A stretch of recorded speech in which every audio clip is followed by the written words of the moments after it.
Awesome, man. Yeah, I just wanted to show you like I've taken the limitation off of the drive so that I have all my games listed in one continuous row. And just to give you an idea about the performance increase of using the system, it's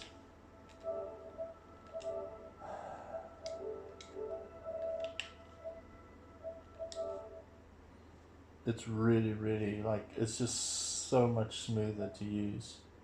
The only problem with the store is that it's based on your internet speed and the loading of content.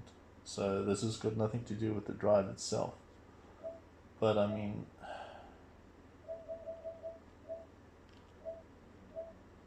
so if we go through like the search,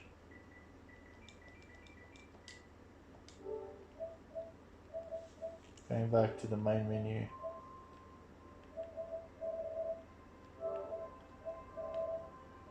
looking at your friends list, obviously again, this is based on your internet connectivity speed.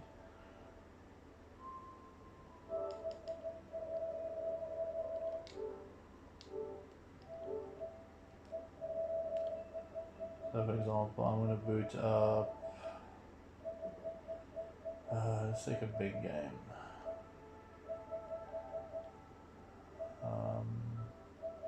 Let's go Mad Max. So the thing is you're not going to get major improvements in terms of massive loading times and stuff necessarily, but you won't get improvements in terms of game performance, like higher frame rates and stuff, because games are, like I said before, programmatically locked to that. But the thing is, you've got to weigh up the value of the system's performance versus, you know, whether it really does bother you that much.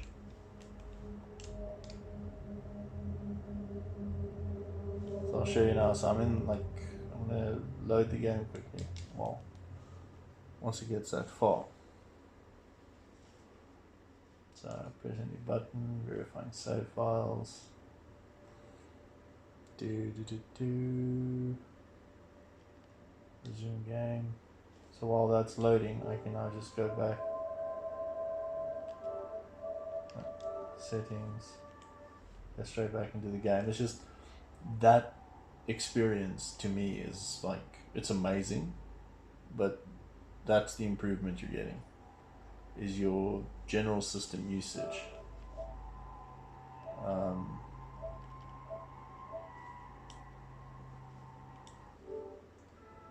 Again, all of this is taking place while the game is busy loading.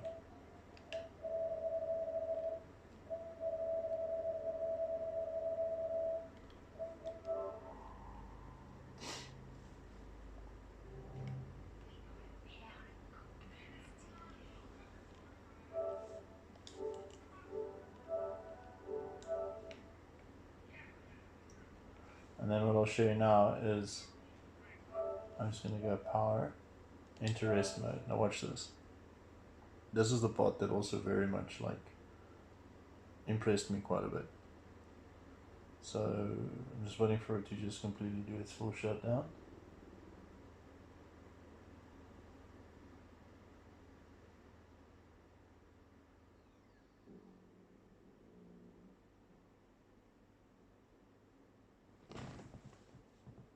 Okay, cool, it's off. So I'm going to push the button now, turn it on. Here we go.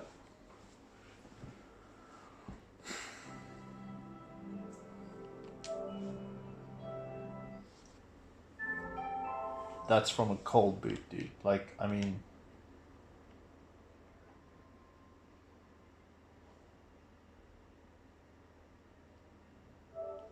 so if I go again, so let's just say turn off the PlayStation 4. So now I'm shutting it down completely. So now it's a complete shutdown process.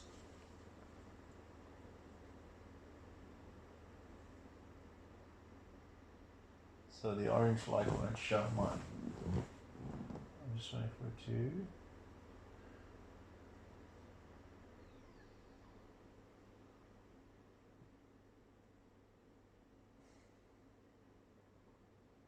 Cool. So now it is completely off. Like there's no power anything there. So now boot it. So this is now from a cold, like it's like pulling out the plug in the back.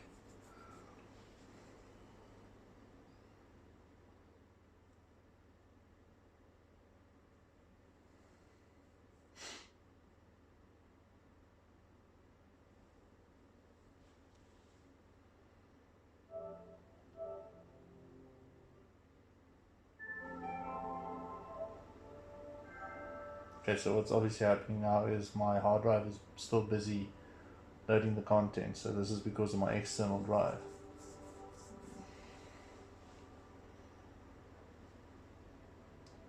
But yeah, I mean, just the general system performance is, in my opinion, light years better than what it used to be. So I don't know. You got to. That's kind of where you got to determine whether it's worth it for you to be spending 1.5, 2,000 rand. I'm not worried about hard drive size. I mean, I did get a 512 gigabyte because I'm going to be using the external drive for all my games anyway. But what I can say is that if you're looking for a proper systems performance increase, even if you just invest in a small one, like a 120 gig drive, just big enough to run one game and your operating system, you're still getting a massive system performance increase. Like, you don't have to go, I mean, you can invest money in a bigger external drive then, instead of buying 2,000 rand 1 terabyte internal, unless, you know, that's something you want to do.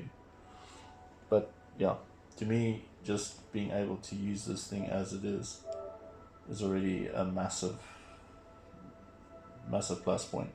I mean, I'm actually enjoying the use of the PlayStation UI now purely because of this improvement. But you got to weigh it up.